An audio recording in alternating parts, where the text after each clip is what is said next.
అనే దానికి ఇప్పుడు రాష్ట్రపతి దగ్గర పెండింగ్ ఉన్నది కాబట్టి ఇవన్నీ చర్చలు. ఎన్నికలు ఎవరు నిర్వహించాలనో, ఎన్నికల అధికారులు ఎవరు నిర్వహించాలనో అది తెలుసు.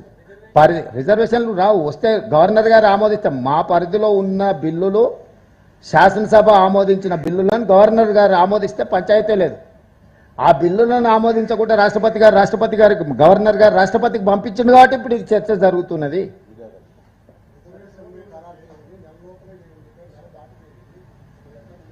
ఇంకా ఇప్పుడు అందుకే ఎట్లా పోవాలనే దాని మీదనే ఢిల్లీకి వచ్చినాం, అన్ని ప్రయత్నాలు చేసినాం.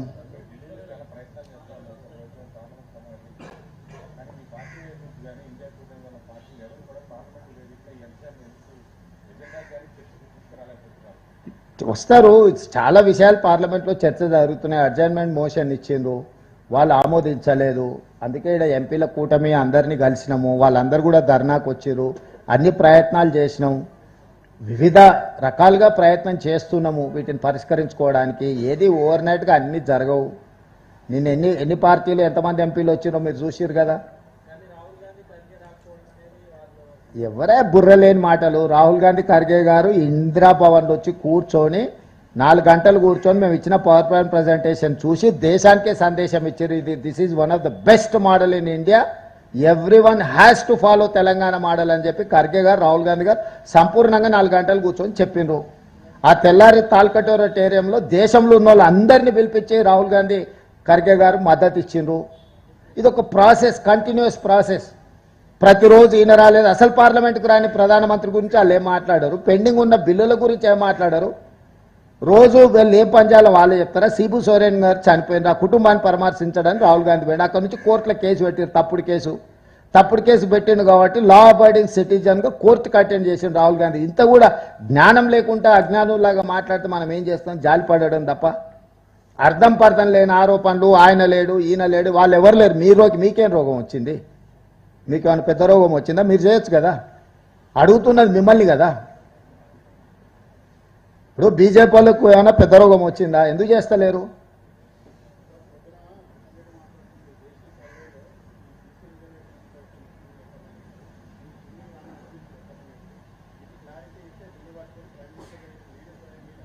అన్ని ఇస్తాం. అఫీషియల్గా మీటింగ్ ఏర్పాటు చేస్తే కిషన్ రెడ్డి గారికి సెక్రటేరియట్లని, chief secretary, planning department special chief secretary, అందరు అధికారులతో అఫీషియల్గా నేను మొత్తం అవగాహన కోసము అఫీషియల్ ఇది పెడతాను సెక్రటేరియట్లో. ఎప్పుడో డేట్ ఫిక్స్ చేయమన్నారు కిషన్ రెడ్డి గారిని. కృష్ణ, అందుకే కిషన్ రెడ్డి గారిని రమ్మంటున్నా. మొత్తం కలిపి చీఫ్ సెక్రటరీ, ప్లానింగ్ డిపార్ట్మెంట్ చూసింది ఇదంతా. వన్ మ్యాన్ కమిషన్ చూసింది ఇదంతా. బీసీ కమిషన్ చూసింది. దీంట్లో వివిధ అందరిని పిలిపించి అఫీషియల్ పవర్ పాయింట్ ప్రజెంటేషన్ ఇస్తారు. అన్అఫీషియల్గా నేను కిషన్ రెడ్డో లేకపోతే మహేష్ గౌడ్ గారు కిషన్ రెడ్డో వ్యక్తులుగా మాట్లాడుకున్నట్టు కాదు. ప్రభుత్వ పరంగా స్పష్టంగా సోషల్ జస్టిస్ మినిస్టర్ కూడా రమ్మనుంది తెలంగాణకు. దారి ఖర్చులు కూడా మేమే ఇస్తాం ఇద్దరు కేంద్ర మంత్రులకు. ఎక్స్ప్లెయిన్ చేస్తాము. దాంట్లో ఏమన్నా అనుమానాలు ఉంటే అక్కడనే మొత్తం ఎంటైర్ టీమ్ ఉంటుంది. లేదు కిషన్ రెడ్డి గారిని ఇక్కడనే టైం పెట్టమని ఉంటే నేను అందరినీ యంత్రాంగాన్ని అంతా తీసుకొని వస్తే ఢిల్లీకి.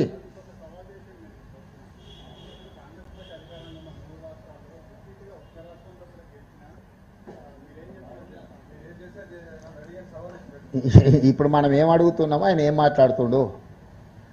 2004 నుంచి 2014 రాష్ట్రంలో కేంద్రంలో రిపీట్ చేసిందా లేదా కాంగ్రెస్ పార్టీ? ఏం మాట్లాడుతుండ ఆయన?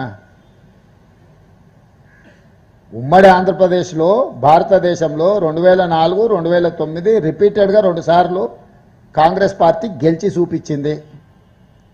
అర్థం లేని వాదనలు అంత కోరుకుంటే 29 ఎట్లాగో తెలంగాణ గెలుస్తా కదా, అప్పుడు చూపిస్తా. కేంద్రంలో గెలుస్తాం కదా అప్పుడు చూపిస్తా రాష్ట్రంలో కేంద్రంలో ఎట్లా గెలుస్తామో.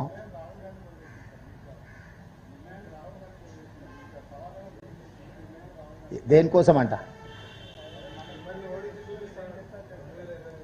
ఖచ్చితంగా ప్రయత్నం చేయమని నేను అదే చెప్తున్నా. మోడీని గద్దె దించుతామని మేము సవాల్ చేస్తున్నాం.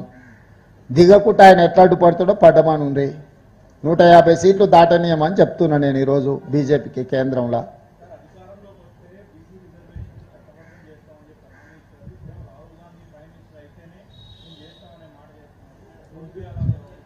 అయ్యా అధికారంలోకి వచ్చిన తర్వాత చేయాల్సిన ప్రక్రియలు చేసిన తర్వాత వారు నియమించిన గవర్నర్ గారు ఆ బిల్లులను ఆమోదించకుండా రాష్ట్రపతి ఆమోదం కోసం పంపించిండు. వారు నియమించిన గవర్నర్ గారు రాష్ట్రపతి ఆమోదం కోసం పంపించిండు కాబట్టి ఇవన్నీ చర్చలు. మేము చట్టం చేసిన తర్వాత గవర్నర్ గారు ఆమోదిస్తే చర్చలకే తావులేదు. ఈ చర్చలన్నీ కూడా అర్థం పర్థం లేని చర్చలు. కిషన్ రెడ్డి గారు చేస్తున్న వాదన పసలేని వాదన, పైసకు పనికిరాని వాదన. ఇక నేను అదే చెప్తున్నా కదా, ఎవరిది డ్రామానో ఎవరిది నిజమో తెలంగాణకు వస్తే తెలుస్తుంది. ఇక్కడ ఢిల్లీలో కూర్చొని మాట్లాడితే ఏం తెలుస్తుంది?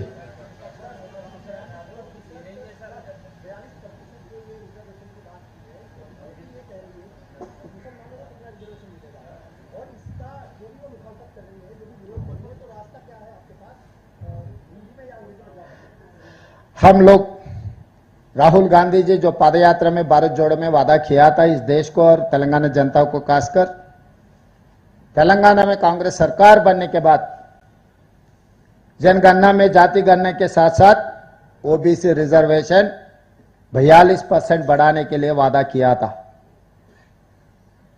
राहुल गांधी वादा को उम्मीद लेकर तेलंगाना जनता ने कांग्रेस सरकार बनाए। कांग्रेस सरकार बनते ही तुरंत पोन्नम प्रभाकर जी नेतृत्व में हम लोग